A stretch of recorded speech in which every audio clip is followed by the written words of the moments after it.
Shalom Aleichem, paz seja convosco. Estamos mais uma vez de volta no nosso canal Emissário Marcos Paulo e hoje nós vamos falar de um assunto muito importante.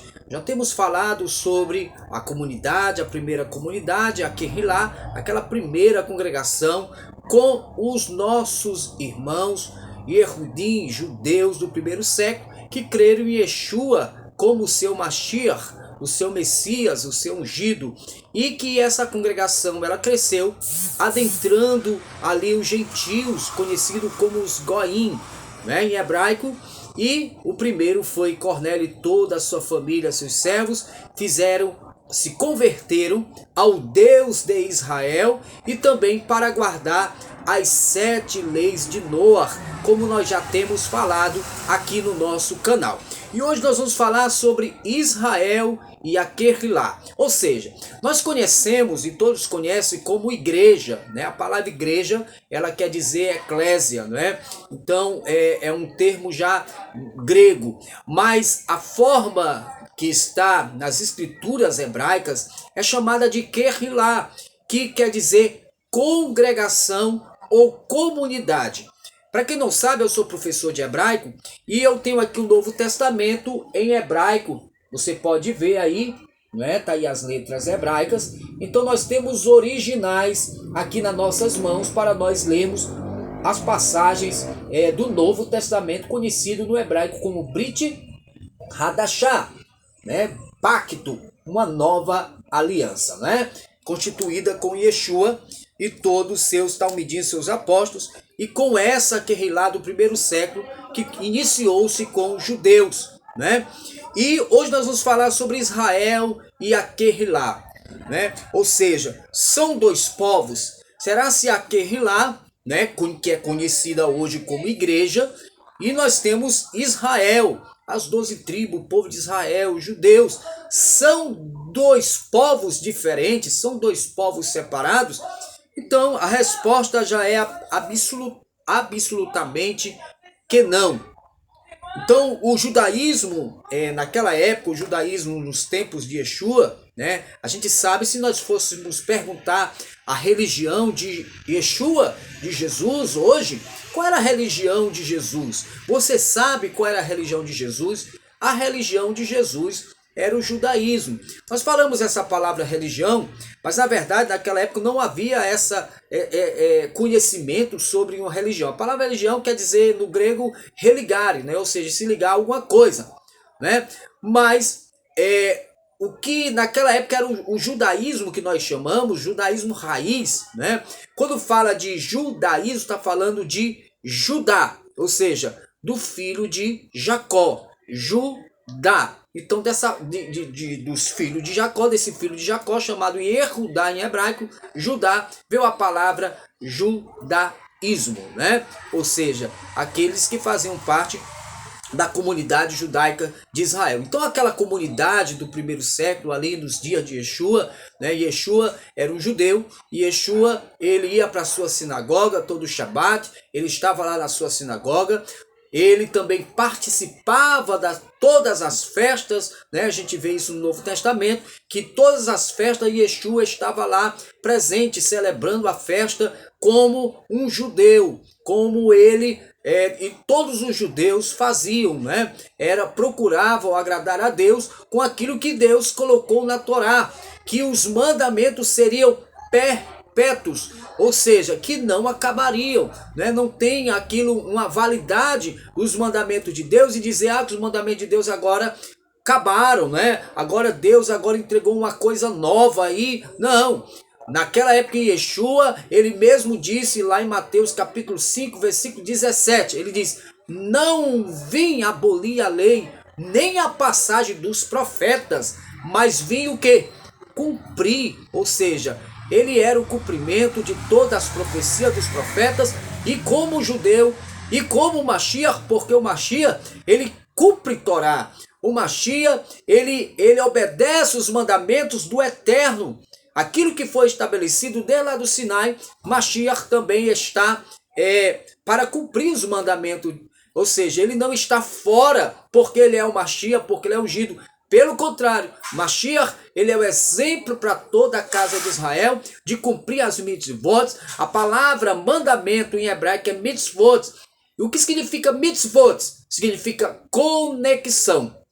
Quando você obedece aos mandamentos de Deus, você tem uma conexão direta com Hashem. Você tem uma conexão direta com o Eterno, com aquele que é o Todo-Poderoso, o nosso Criador. Então nós temos uma conexão com ele através das mitzvot. Então naquela época, o judaísmo daquela época, né? A nação de Israel naquela época, nos dias de Jesus, ali de Yeshua, estava totalmente decadente. E aí a mensagem do Mashiach, do Rav Yeshua, para os seus talmidim, os seus apóstolos, os seus enviados, os seus emissários, trouxe-lhe plena restauração nos seus dias. Ou seja, note que estava ali nos planos de Deus, do Eterno, reconstruí-lo, ou seja, para que o caminho dos gentios pudesse ser aberto. Então o que nós estamos falando aqui?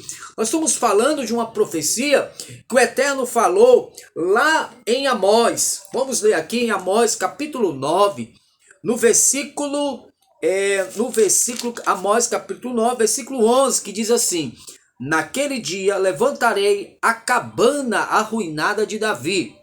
Em outras Bíblias está assim: depois disto voltarei e reedificarei o tabernáculo de Davi, né, do rei Davi.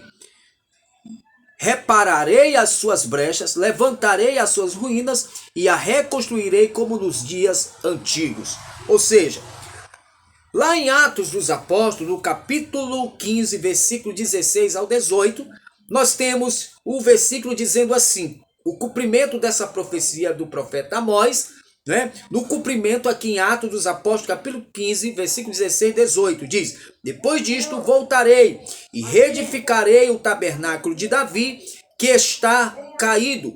Levantá-lo-ei das suas ruínas e tornarei a edificá-lo, para que o resto dos homens busque ao Eterno, e também todos os goinhos gentios, sobre os quais o meu nome é invocado, diz o Eterno, que faz todas estas coisas. Então, a profecia de Amós, aqui do profeta, do Navi, do profeta, estava se cumprindo aqui, nessa passagem, naqueles dias, aqui na pregação, em Atos capítulo 15, do versículo 16, e ali a qual o apóstolo, que foi o apóstolo Pedro, na sua pregação, na sua explanação ali, junto com toda aquela comunidade, ele expressava essa profecia do profeta Amós, que Deus agora estava relevantando Israel, aquele tabernáculo que estava caído, ou seja, a cabana, a casa de Davi, que estava totalmente esquecida, paralisada, agora através de Yeshua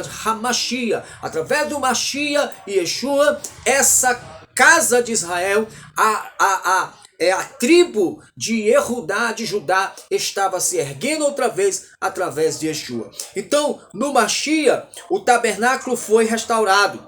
Então, assim, a comunidade, a Kehilá, não é mais uma nova instituição, né? Não era uma nova instituição que estava surgindo, não. Eram os mesmos Yehudim, os mesmos judeus, que outrora não criam que Yeshua era Mashiach, mas agora eles fizeram a techuvá, retornaram a cumprir a Torá, retornaram a fazer o seu arrependimento e aceitaram o testemunho de Yeshua como o seu Mashiach. Então aquele tabernáculo foi levantado, a casa de Israel que estava caída espiritual foi agora revitalizada ali através do Mashiach, através do Mashiach e Yeshua. Então, nos diz aqui, então aquele lá não é uma nova instituição, mas a reconstrução daquele judaísmo da época que estava totalmente, vamos dizer, caído, no fracasso espiritual, né? Mas agora que aquela casa de Israel, né? Aquela Kehilá, aquela comunidade, foi agora pelo puro e a continuidade dos planos divinos que começaram em Abraão Avino através da promessa de Hashem. Hashem deu a promessa a Abraão, a Isaac e a Jacó, que a sua descendência seria todas abençoada, inclusive todas as nações da terra. Né? Então aquela Querrilá, aquela comunidade, aquela congregação, era a verdadeira Querrilá, a verdadeira congregação que foi e que é a legítima representante de Deus e de sua obra.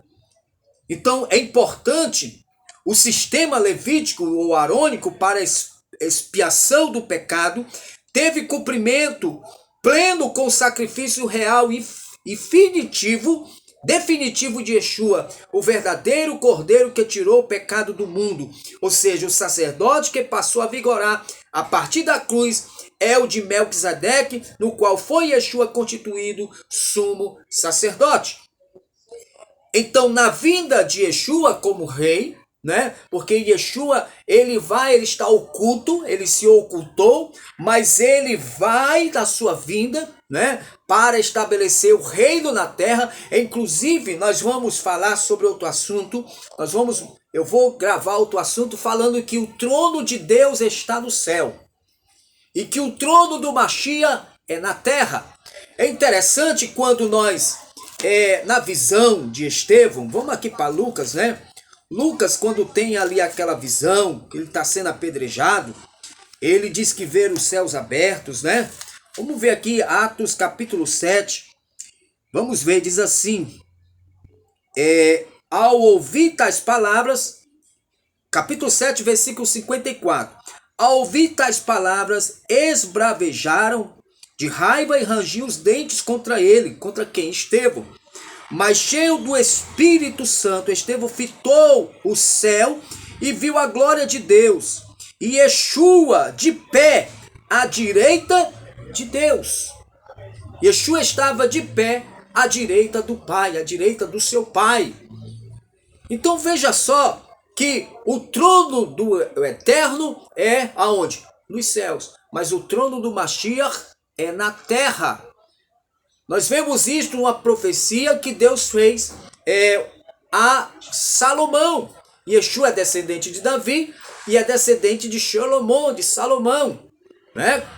Nas genealogias nós vamos estudar isso, é muita coisa para estudar. Porém, nos diz que a profecia tanto para o Davi da Mele, o rei Davi, e também para Salomão da Mele, Salomão, o rei Salomão, era que não faltaria um descendente aonde? No seu trono. E onde era o trono de Davi? Era no céu? O trono de Salomão, era no céu? Não, era na terra. Então o trono de